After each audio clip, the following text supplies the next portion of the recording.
All right, mic's a little bit off. Gonna get a new one soon. But anyways, guys, my name is Goes and I. We're going to be talking about Doshi's album mixtape, the award-winning, Grammy-nominated, one of the few colored women to ever receive a Grammy, which is really nice. Sets the whole precedent of like future artists to receive Grammys, especially in the hip hop category and all that good stuff. So we're gonna be talking about Alligator's Bites Never Heal. So finally, I've been meaning to do this for a while, but I haven't gotten like the chance to sit down and actually like listen to it, each track more thoroughly, more deeply of like how this makes me feel and how it just sounds and everything else. So we're gonna be taking a look at all that here, and I have more coming soon. Think hopefully. So yeah, let's start off with Stankapu. It has such a really menacing sound, and I do like it. It has a really great introduction of how this album is going to be. The beat here is just really solid, and for first listen to for a while, I remember this was really ominous, really eerie, very like weird to start the you know your first song of the album in a more weird, complex way. And this whole album experience is really diverse with like so many things. It's consistent, but it's also inconsistent at the same time. So I'm gonna explain more about that. So Bullfrog continues that same type of flow from the previous track, but it has a more simplistic beat, which I do like, and everything that she's using here. And she has really good lyrical performance here of essentially telling people to get off her dick, which she don't got one, but it's still funny to say. Boiled peanuts is really nice. I really love the ad libs. They're like the biggest highlight in that track. And besides the beat too, it's really solid all around. Denial is a River, the one song that started it all, her famous track, single, all that good stuff. I will give it its flowers because it is really nice. It's really such a bipolar song because it goes so many different ways with the beat and especially her versatile lyrics that she's putting on here. It's not about some guy that she's been with, that her guy was really like a girl, whatever, him cheating and getting his text from some woman that he was married to and all that stuff that though she was like being in the middle of, and it's just so weird, man. And it's just her getting her money up, her getting cheated on, like I said, her self esteem is being low, and her getting into drugs. Just like so much stuff that's in that song is really weird of how complex it is, but also very, very creative of how she's just putting it all on like not really on a dark side beat, but also like a it's more of a hip hop type of beat that she's putting on here. So it's just like, damn, that's some real shit on this light work production that she is currently rapping in. So it was just catching me off guard. I'm like, damn, dude, that really hits. But I gotta say, the breathing sequence really cringe. That's all I gotta say about that. Catfish is really good too. I love the aggressiveness that she brings into the album, or not the album, the track. I do love the tone too. Also ties in really well with the anonymous production that it has too, her haters and everything. That's where I kind of feel like this track was mostly leaning onto just the aggressive undertone, uh, it's not sound, but like her just talking to her fans in that sort of way. But for the first couple of tracks that I just talked about, it has more of a rap production ES style, and I like it too. So I'll get on to the next part. So we're gonna go to Skip. I like the soulful tempo. This was like my favorite part because the soulfulness really took me out of the park with this one. The beat on this one is just really good too, with her vocals swaying back and forth. It is just so harmonizing to me, and I gotta give her credit for that. Hide and Seek has more so of a R&B sound. I do like her singing on this, and I wouldn't mind if she makes like more songs like this, if it's just her switching up to like rapping to singing and all that good stuff. Bloom has a really good sound. I like it. It's just her continuing to self-reflect, having more time to herself, to grow, to bloom, to all that good stuff. And it's continuing that like R&B singing type of production, like how it is. It's more so on the hide and seek than it is with Skip, but it's really nice all around. And weight is very, or oh, weight is very diverse. It has rapping and singing, and the rapping performance is really good, but the singing transition really hits the home for me. I really love that singing that she has, man. It's just really good. I gotta say, really good. And the whole beat and production throughout this album, I gotta compliment her producer, or if it's her own that she produces this, she really knows how to cultivate her her lyrical performance with like the sound choices that she picks in all these tracks that she's putting herself into. Um, Death Toll is a really good one. It's more self-reflect of a song than it is with Bloom, but I like it so much, and it's just thinking of how her life is just going and what it was and all that stuff. And that's where like the singing aspect of it is, because Skip all the way to Death Roll has more of a singing aspect with Catfish, or Stay Put to Catfish has more of a rap performance. So it's like very diverse of like the first couple of tracks you get this type of version, and the next couple of tracks you get a different type of version of Dochi. So I love how diverse again that she's putting herself in this album and not making it one way or another, because it could be interpreted of how myself as a listener can listen into this album. But moving on with Profit, it's just her getting the bag. Just gotta give the respect right there, man. Her getting the bag and just people being mad shit talking about her. But I gotta compliment again with the rapping performance that she's putting on to herself on this one.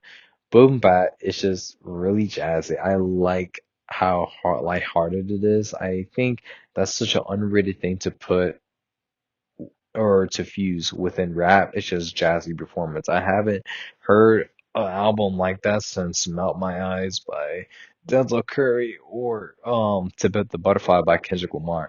I feel like we should bring back jazz rap and infusion concept tracks and albums into maybe other artists can do that. But I would like to see more of this, and I like how she's going with it too. So compliments her on that. And it's really mixed in with the hard verses too. And the boom bat ad libs is just really funny to me. And she's just more so bragging that how she is getting the label of, she's finally in TDD. So she's just bragging about that. It's so hard for her. And then Nissan Ultimate is one of my favorite rapping performances. I love the production, the beats that she puts on there. It just hits so hard, even though it's not really making a whole lot of sense to me, but it just is just a really catchy rapping performance that Dochi has, and it's just a highlight of the album and another like type of braggadocious song. I like Get the Fuck Out of My Way. It has a really nice feature. I think that's what it was for me, but it's not really for me at the same time. Huh has a really good production, and it has really, really good fucking ad-libs. I really love the ad-libs that she's putting onto her album here. And it has such a R&B type of sound that, man, this girl is, again, really being diverse with this album here. Slide has a catchy beat.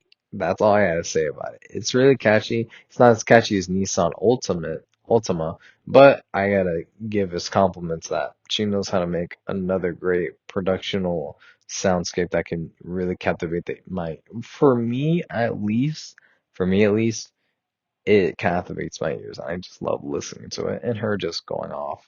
Gotta give Dochi her compliments, man. She's doing really good on this album. Or I'm gonna call it album. Even though it's a mixtape, I don't care. I'm gonna call it an album. Firefly, this one is such a really deep song. So it has such a dark R&B type of song. I feel like it's something like with Weekend, Bryson, Party, something like that. Like the production just sounds so dark. Like it really sounds like dark R&B. I don't know what to tell you. Like I think like the earlier projects of those guys that I mentioned earlier, like how they have it so dark and everything. I feel like that's one way to captivate this production of how it sounds to me. And it's just with her being really judgy with her body count and all that stuff, and that what she can do for you. It's just really so emotionally insecure of how she is perceived with other people.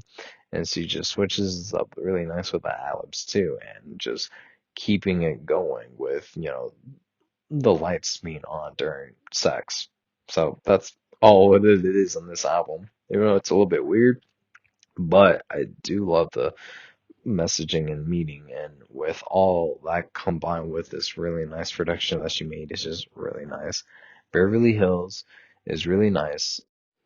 It's about this guy that she's just more so just talking shit over and just trying to get over it. More so of like a, oh, I hate you type of breakup song. But it's really, it doesn't feel like it. It doesn't really sound like it, but it just feels like it, if that makes sense. So, compliments to her because, again, I wouldn't imagine a song that she's talking over a guy, like a breakup type of song, but it really doesn't sound like it, but it really feels like it at the end of the day. I don't know what more to describe over it. You just gotta take a listen and understand what I mean by that. And then Alligator Bites Never Heals serves as a really nice conclusion. It doesn't have enough, lyrics into it. It doesn't have any verses or really anything to it, I would say, but it's really fine with me because I love for it for all the production and ad-libs that comes with it. And I think that's just really nice for me. And not always that a song has to have a lot of lyrics, verses, or whatever. Sometimes you just need to take a step back and just listen to, everything else. The production, the ad-libs, the beats, and yeah, that's really it, really, for me, really. I just like listening to those types of, songs. It doesn't really, it can be, more so like a produced type of song instead of, a really song with a lot of lyrical content into it. But I gotta compliment that she's did a really good job on this one too.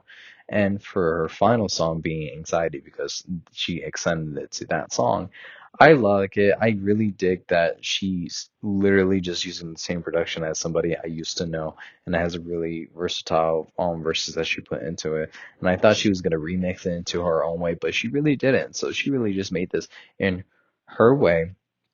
Literally did same production, just added, different lyrics, and it really sounds nice. Like I really find it surprising that you can take the same production of a different song and just flip it into your own. Like it's not really technically her own song, but she really just made it like if you put this and then somebody I used to know, I feel like, to the old heads like me, we would say, oh, that's somebody you used to know. But, for someone who hasn't listened to it, they're going to be like, oh, Dochi made it first, which is not really true. But it's really, unique to see how a song can be transformed into two different ways here, and I feel like she really did a nice job because it reminds me of like J. Cole sampling a couple songs from Kanye and everything. Like everybody borrows each other's types of sampling and everything, so it's not really uncommon, but it is unique that she's just using it more so of like a singing rap type of thing that she did with this one. But yeah, this album is a solid. It's a solid perfect for me. It's a 10 out of 10. I feel like for me personally, and I'm not trying to discard anybody, any women here, I haven't found myself a genuine female rapper artist I can just sit down and listen to, and for her surprisingly cultivated my attention, and any song that has a Doechii feature I take a listen to because I want to know what she's up to, what's her mind feeling, and all that good stuff. Like I'm really digging into or not Joji, Doechii as an artist, and I'm so glad that she, won her Grammy. Hopefully, she can do brighter things with that, since she can, use. She already, I know she made a song with like a Grammy or something like that, or some cover with it. But I hope this can just fuel her more to push herself more, to reach new lengths and to reach more artistic goals and everything. So yeah, and her being signed to TDE with, Kendra that used to work there or used to be affiliated with, probably still is and all that good stuff. But yeah, I feel like she has a really good high hopes for her. But like this mixtape slash album is a really nice first stepping stone to whatever direction that Doechii wants to take herself to. Whether she wants to make more full on R and B an album, soulful album, a rap album. Pretty much, I feel like Doechii can be very versatile, and this mixtape album really shows it a lot with her capabilities. And now, since the whole world knows who she is after winning the Grammy, more eyes and everything are going to be focused on her and her attention. So, yeah, I hope great stuff for Doechii. I can't wait to listen to more stuff that's coming out, and hopefully another album pretty soon by her. But yeah, guys, let me know what you guys think about Alligators Bites Never Heals by Doechii. If not, that's A-OK with me. But anyways, ladies and gentlemen, my name is Sedigos239, and I hope you all have a wonderful morning, night, day, evening, whatever the occasion is. Take care, stay safe, and all that good jazz, guys. But anyways, guys, later.